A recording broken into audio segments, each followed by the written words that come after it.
หลังจากที่หลายคนตั้งคำถามว่าเป็นอย่างทางการลาวคือบ่ออกมาให้ข้อมูลใดๆเกี่ยวกับการปะทะกันอยู่ที่แขวงบ่อแก้วก็คือในปัจจุบันทางการลาวได้ออกมารายงานแล้วเนาะ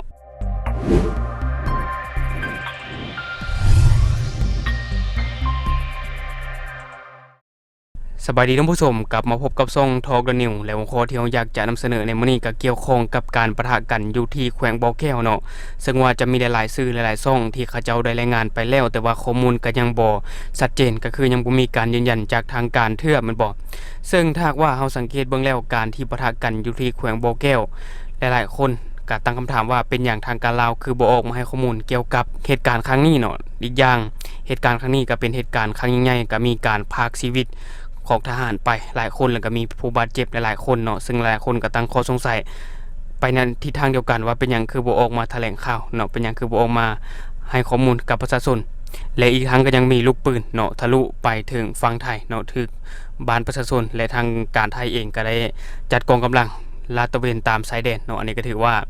เป็นข่าวที่เกิดมาได้ 2-3 มื้อ 3-4 มื้อแล้วเนาะตั้งแต่วันที่3พฤษภาคมที่ผ่านมาแม่นบ่ท่านผู้ชมเกี่ยวกับเหตุการณ์นี้เนาะทางการลาวก็ได้ออกรายงานอย่างเป็นทางการแล้วเพราะว่าเราได้เอาข้อมูลมาจากหลายๆเพจที่เป็นเพจทางการของเราบ่ว่าจะเป็น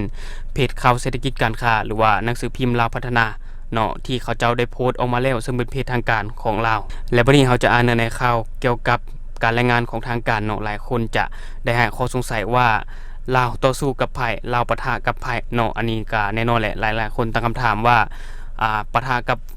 ฝ่ายศัตรูที่บ่ทราบเนาะที่บ่ทราบฝ่ายอันนี้ทางการก็ได้ออกมารายงานเนาะหลายๆคนก็อาจจะบ่ต้องสงสัยอีกต่อไปเนาะเดี๋ยวเราจะอ่านในข่าวให้ท่านผู้ชมได้ฟังกำลังทหารชายแดนกองบัญชาการทหารแขวงบ่อแก้วปะทะกับกลุ่มค้ายาเสพติดเนาะก็คือสรุปแล้วที่มีการปะทะกันก็คือปะทะกับกลุ่มค้ายาเสพติดซึ่งเป็นกลุ่มคนลาวนำกันเองเนาะท่านผู้ชมซึ่งเวลาประมาณ 4 โมงของวันที่ 3 พฤษภาคม 2025 ที่ผ่านมากองร้อยป้องกันชายแดนประจำอยู่เมืองปากท่าแขวงบ่อแก้วได้ออกเคลื่อนไหวกวดกาลาดตระเวนใกล้กับชายแดนลาวไทยในขอบเขตภูผาม่อนเมืองปากท่าแขวงบ่อแก้วและได้ถูกกลุ่มแก๊งค้ายาเสพติดดักสกัดลัดยิงด้วยกำลังอาวุธจากนั้นจึงเกิดการปะทะกันขึ้นจาก2ฝ่ายอยู่จุดดังกล่าวต่อกับการปะทะกับกลุ่มแก๊งค้ายาเสพติดในครั้งนี้กำลังทหารชายแดนกองบัญชาการทหารแขวงบ่อแก้วได้ประสานกับอำนาจการปกครองท้องถิ่นและในขอบเขตพื้นที่ใกล้เคียงและสามารถควบคุมสถานการณ์เอาไว้ได้และสามารถจับตัวผู้ต้องหาได้จำนวน4คนส่วนพนักงานและทั้ง6พวกเขาได้รับบาดเจ็บและเสียชีวิตจำนวนหนึ่งต่อกับเหตุการณ์ในครั้งนี้ก็ให้เกิดความบ่สงบอยู่ขอบเขตเมืองปากท่าแขวงบ่อแก้วและได้สร้างความแตกตื่นให้กับพ่อแม่ประชาชนบรรดาเผ่าอยู่บริเวณใกล้เคียงและในทั่วประเทศซึ่งผ่านการติดตามเห็นว่ากลุ่มแก๊งนี้ได้นำใช้พื้นที่บริเวณดังกล่าวเป็นเส้นทางเคลื่อนไหวขนส่งยาเสพติดเข้าออกระหว่างสปป.ลาวและประเทศไทยซึ่งสร้างผลประโยชน์ให้แก่พวกเขาในระยะที่ผ่านมาการกระทำของพวกเขาเป็นการกระทำที่ป่าเถื่อนและเป็นการเคลื่อนไหวที่ผิดต่อระเบียบของกฎหมายประชาชนลาวก็คือกฎหมายระหว่างชาติอีกด้วยซึ่งในปัจจุบันเจ้าหน้าที่ของพวกเขาได้เป็นเจ้าการในการควบคุมสถานการณ์เฮ็ดให้สภาพมีความสงบและสืบต่อติดตามซอกหาหัวโปกใหญ่ของขบวนค้ายาเสพติดของกลุ่มดังกล่าวเพื่อมาลงโทษและดำเนินคดีตามขบวนการยุติธรรมของสปป.ลาวอย่างเข้มงวดและเด็ดขาดและพร้อมกันนี้จึงเรียกร้องมายังพนักงานราชการทหารตำรวจและพ่อแม่ประชาชนบรรดาเผ่าจึงรับรู้เข้าใจให้การร่วมมือกับเจ้าหน้าที่เพื่อต่อต้านการเคลื่อนไหวและการทำลายกลุ่มแก๊งดังกล่าวให้ดับสูญไปขอให้ประชาชนทุกชั้นในสังคมจงมีสติในการบริโภคข้อมูลข่าวสารต่างๆเป็นต้นข่าวที่บ่สร้างสรรค์และบ่มีมูลความจริงจากสื่อสังคมออนไลน์ควรติดตามข่าวที่เป็นทางการจากบรรดาสื่อของกองทัพประชาชนลาวสื่อของกำลังป้องกันความสงบและสำนักข่าวทางการของรัฐบาลสปป.ลาว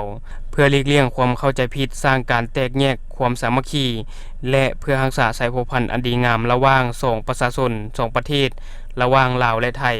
ที่มีมาแต่โดนนานให้มั่นคงตลอดไปและที่ผ่านไปก็คือเนื้อในข่าวที่ทางเพจประเทศลาวเขาเจ้าได้เขียนเอาไว้เนาะต่อกับการรายงานของทางการเนาะต่อกับการปะทะกันอยู่ที่แขวงบ่อแก้วอยู่ที่ภูผาม่อนเนาะที่มันเกิดขึ้นซึ่งแน่นอนมันก็สร้างความแตกตื่นให้กับประชาชนบรรดาเผ่าและก็ทั้ง